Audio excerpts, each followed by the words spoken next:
Blair. Mrs. Blair, we can stay here. Thank you. Okay, guys. Right. Okay, everybody, that's it. Thank you, Prime Minister. Thank you. Thank you, sir. Okay.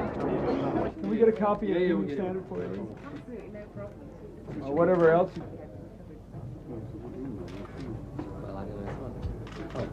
No, it was good. They were very. This is Clinton. Yes. That's lovely. Oh, I didn't know you were. Yes. You be careful of this man. He makes you do all sorts of This things. is good. Well, you're the one who yelled that out. We admit to nothing. Oh, no. Good for you. Right here, guys. One place. One thing we can do. What I'm pretty well be left alone. I mean, if we go. At number 10 Downing Street, the real Bill Clinton and the Prime Minister, whom some in Britain regard as a Clinton clone. And it's not always meant as undoubtedly there are similarities. Their relative youth, their loyal wives and many policies. But entering a meeting of Blair's cabinet, the President highlighted one key difference. Well, I'd like to have a 179-seat majority. And I'm not going to give any advice. I'm going to sit here and take it.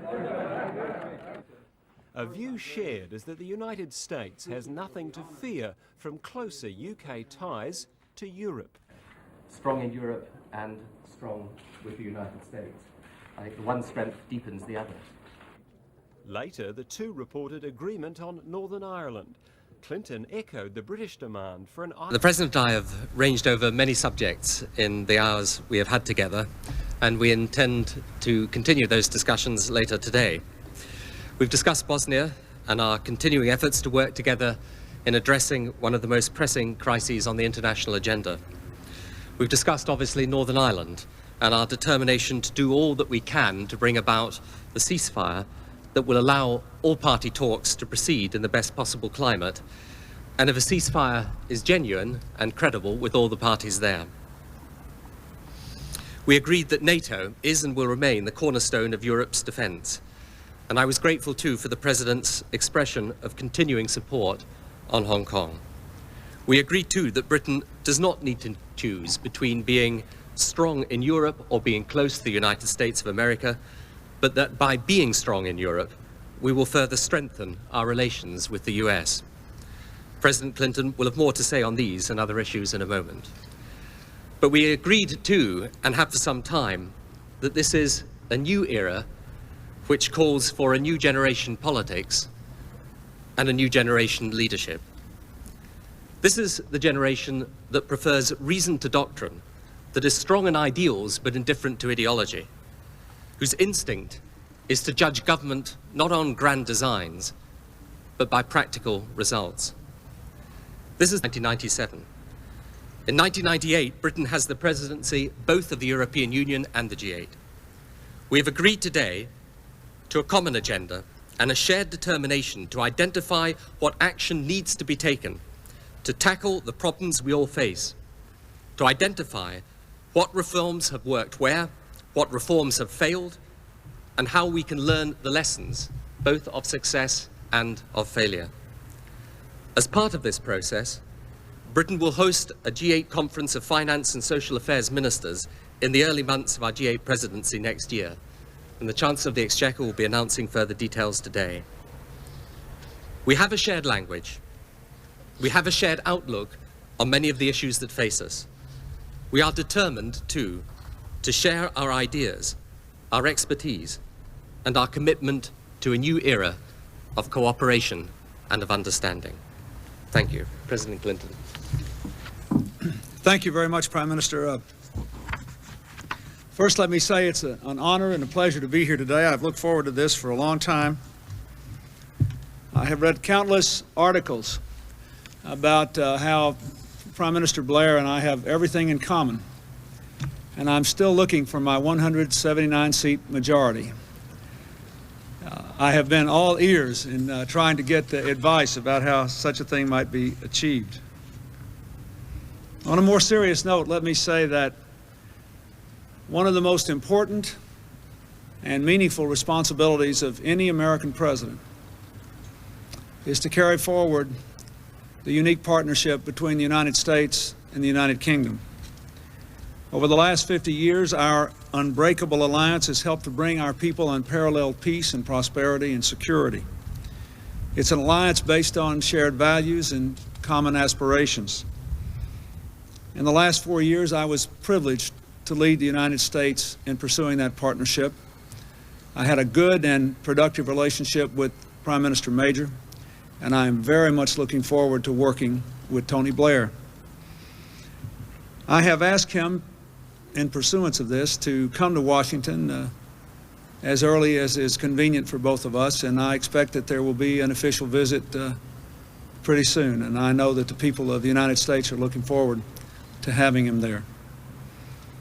I have been impressed by the determination of the Prime Minister and his cabinet to prepare this nation for the next century, to focus on economic growth, to make education the #1 priority, because without it you can't guarantee every person in any country the chance to compete and succeed in the world toward which we're moving. I have been impressed by his understanding that in order for the United Kingdom to fulfill its historic leadership role in Europe and the rest of the world, the needs and concerns of the people here at home have to be adequately addressed. As you know, this corresponds with my own views.